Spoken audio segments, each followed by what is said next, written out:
rekan-rekan terdakwa bahwa sebelum maupun sesudah pemilihan, terdakwa tidak pernah mengeluarkan instruksi kepada anggota untuk ke daerah-daerah dan mengusahakan dana itu. Bahwa terdakwa tidak tahu ada kebijakan tentang bendahara diberi otonomi untuk mencari dana maupun untuk membagi-bagikan dana. Hal itu tidak pernah ada. Bahwa selama terdakwa menjadi anggota DPR RI, terdakwa belum pernah menerima sanksi. Bahwa terdakwa pernah mendapatkan penghargaan Adi Negoro Trofi tahun 1982 diberikan oleh Adam Malik. Bahwa saat ini terdakwa mempunyai anak yang masih ditanggung 1 orang dan 1 orang istri. Bahwa yang mempunyai inisiatif pertemuan di Bunga Rampai adalah Dudi Makmun Murad, dalam hal mana Dudi menceritakan tentang keluh kesahnya bahwa dia ada musibah. Bahwa Binsar tidak pernah menceritakan pernah disuruh mencarikan PC. Bahwa terdakwa menyatakan pembukuan yang dibuat Fadila adalah tidak benar dan terdakwa tidak mengakuinya karena dokumen aslinya tidak ada. Bahwa terdakwa kenal dengan Komarudin karena sama-sama pernah diprioritas dan Binsar juga diprioritas. Bahwa keterangan Emir Muiz yang mengatakan terdakwa paling aktif pada waktu sebelum pemilihan Miranda Gultom adalah bohong. Yang benar keterangan Cahyo dan Pramana. Bahwa TC yang masuk atau diterima oleh anggota Komisi 9 tidak bisa dikatakan sebagai pemasukan bagi praksi. Itu hanya pernyataan sepihak dari Dudi Makmun Murad karena tidak pernah dilaporkan. Bahwa nama Miranda sudah digodok di tingkat Poksi dan dirapatkan di praksi, kemudian dibawa ke DPP, yang akhirnya disetujui untuk dikawal untuk kemenangannya. Bahwa terdakwa mengenal langsung Miranda di Dharma Wangsa, sebelumnya tidak pernah ketemu. Bahwa dakwaan jaksa yang mengatakan sebagai koordinator pemenangan Miranda Gultom adalah fitnah. Bahwa terdakwa tidak kenal dengan Ari Malangyudo, sehingga dalam dakwaan yang menyatakan terdakwa menyuruh Dudi Makmun Murad untuk menemui Ari di Bebek Bali adalah bohong sama sekali. Dan dakwaan yang menyatakan agar mengambil titipan dari Nunun Nurbaiti adalah lebih bohong lagi. Bahwa terdakwa tidak kenal dengan Nunun, Sumarni, dan Ari Malangyudo. Bahwa dakwaan yang menyatakan terdakwa menerima bagian 29 lembar TC adalah rekayasa. Terdakwa tidak pernah menerima bagian sama sekali. Bahwa pembagian TC kepada Soekarjo, Emir Muiz dibagikan oleh Dudi Makmun Murad, bukan oleh terdakwa. Dakwaan yang menyebutkan hal tersebut tidak benar.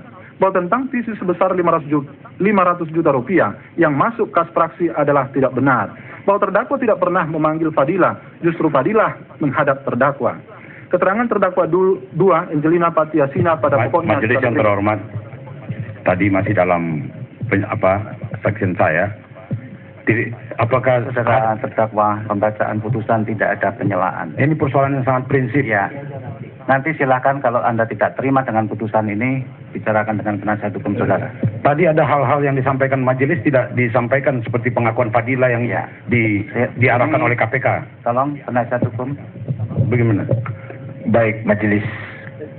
Terima kasih majelis, kami akan sampaikan kepada beliau. Tetapi majelis, dalam persidangan ini yang dimaksud oleh beliau ada keterangan fakta yang terungkap di persidangan ini tidak ditulis dan tidak dibacakan. Itu yang dimaksudkan majelis.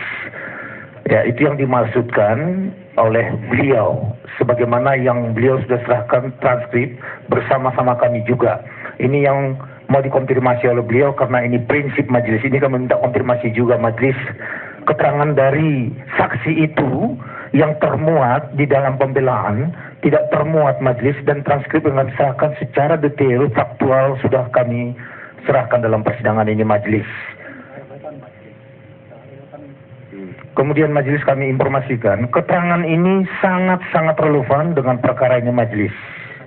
Jadi mohon menjadi catatan, kalau memang tidak ada di majelis, kami bisa bacakan hari ini juga, saat ini juga yang sudah kami serahkan majelis. Apakah itu dimasukkan sekarang?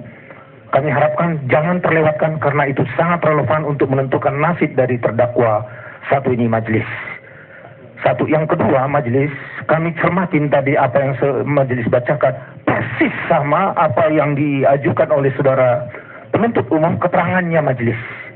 Jadi kami tidak tahu ini copy paste apa tidak, tetapi kami sudah menyerahkan secara resmi yang namanya transkrip. Terima kasih majelis. Baik, saya kira cukup. Pembacaan dilanjutkan kepada catatan dicatat di dalam berita acara. Tapi majelis kalau tahu ada yang tidak benar, apa saya diam begitu? Lanjutkan pembacaan putusan. Tidak ada penyelaan di dalam pembacaan putusan. Terima kasih. Kita lanjut. Keterangan terdakwa 2 Angelina Patiasina pada pokoknya sebagai berikut. Bahwa waktu pemilihan Deputi Gubernur Serun Bank Indonesia, terdakwa sebagai anggota Komisi 9. Bahwa fit and proper test dilakukan 8 Juni 2004. Bahwa sebelum pemilihan terdakwa tidak pernah mengikuti pertemuan atau rapat-rapat yang diadakan koksi maupun fraksi. Bahwa terdakwa benar menerima tesis setelah fit and proper test, yaitu sekitar 5 hari atau 6 hari setelah pemilihan. Jalannya persidangan masih akan kami kabarkan kembali di Breaking News TV One usai jeda pariwara yang satu ini.